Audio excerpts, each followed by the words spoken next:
Hi guys, welcome to another vlog. Okay, so for today's vlog guys is mag-spend tayo ng New Year celebration na dito sa Ruby's Private Resort dito sa may Silang Cavite. So ito yung way, masyado lang siyang liblib. Pero malapit lang to guys. Ang pinakamalapit na landmark sa Silang is yung sa City Hall, yung pinaka mismong sentro ng Silang, tapos Hacienda Designer Outlet.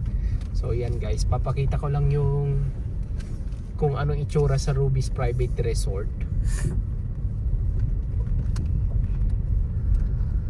Medyo lang dito guys, yung kalsada nila is hindi pa sementado kasi hindi pa fully developed ata tong place na to. Your destination is on the left. Left.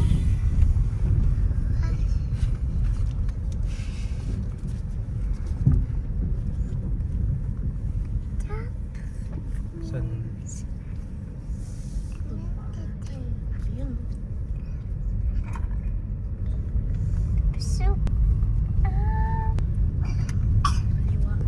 So, kaliwa tayo guys.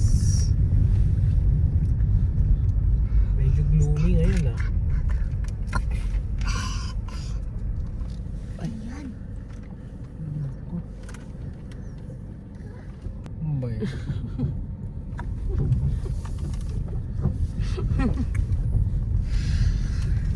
Dito ba? Hindi Hindi ba? Kabila. Ayan po. Ayan. Yung red na gate. Wait lang, may bato.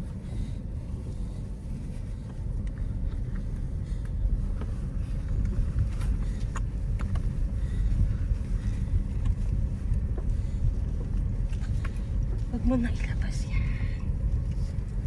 Huwag mo ilabas.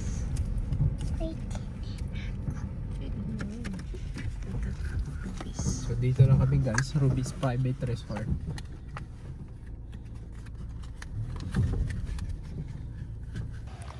Okay guys, andito na kami sa Ruby's Private Resort. Yan, dito sa may Pulong, Saging, Silang Cavite. Yan yung contact number nila at saka may QR code.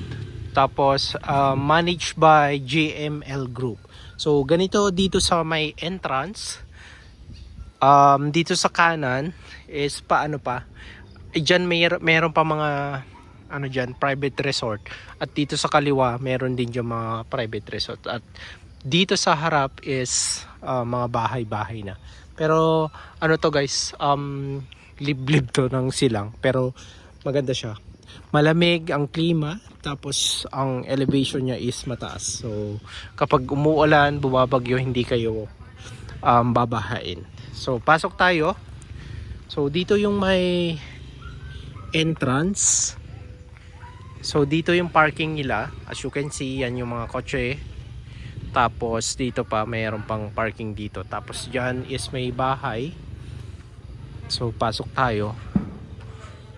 So dito guys, yung bahay dito is ano siya? Bahay ng caretaker. Yung nagbabantay dito.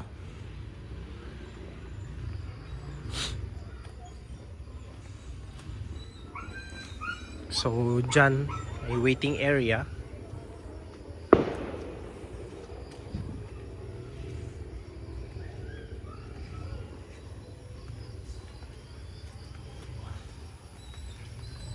Tapos dito may signages na welcome to Ruby's Private Resort, pool area, kiosk, campsite.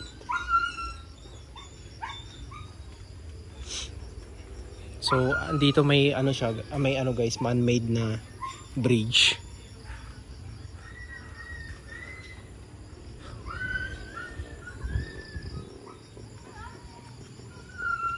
Tapos yung pool nila pala guys is malaki-laki siya. Hindi siya pang kids lang tsaka pang adult. So yung pool nila is 6 feet. 6 feet dito sa kaliwa, tapos dito ka sa kanan pa 4 feet. Tapos as you can see may siya guys, may shed siya. Tapos hindi siya heated. So kapag mag-swimming kayo dito, ano na guys, dapat sa tanghali na kasi sa gabi malamig eh. So klimang ano pa guys, klimang Tagaytay pa. Tapos dito, meron din dito yung pool rules.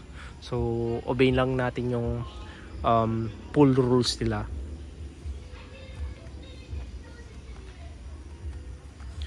Dito may antayan din.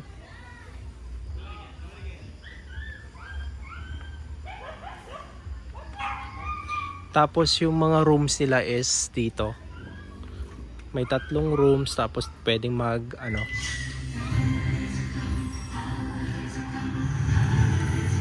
pwede din mag-camping. So, yan yung ano nila guys, entertainment area. So, as you can see, may video okay, may dart. Ayan. Ayan. So, libot lang tayo guys. Say hi to my vlog. Hi, what's up? Hi. Hello. Hopefully your vlog doesn't get canceled. So, pakita ko lang sa inyo guys yung mga rooms nila. So, yung first room is ganito yung itsura.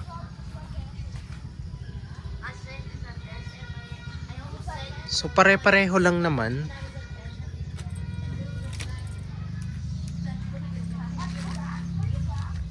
Yan. So, may mini fan, may saksakan, tapos yan, may kama, pillow, tsaka ano.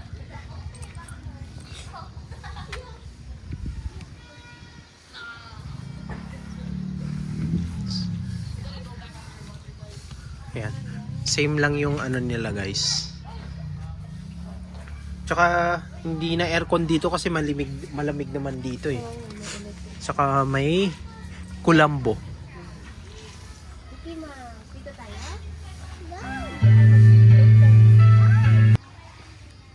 Tapos ito yung pangatlong room. Tapos may isa pang room dito. Ito is may ano ata, double deck. So tignan natin sa loob.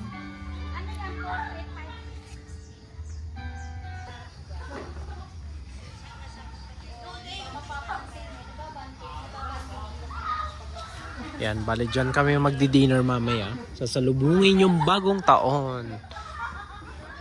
Yan. So maganda naman dito guys. Ang price pala nito is, ang check-in time is 5 PM yung check-in, tapos 3 PM yung check-out.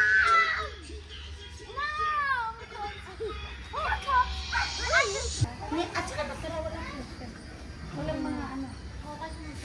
Tsaka yung tubig namin. Kahit order mo siya inumin. Sa bukal kasi yan eh. Bukal. Saan pababa doon. So, ang binayad namin dito is 14,000 good for 25 bucks na. So, wala silang wifi dito guys, pero malakas naman signal dito ng Globe tsaka Smart. So, yan. So, ang ganda nito oh.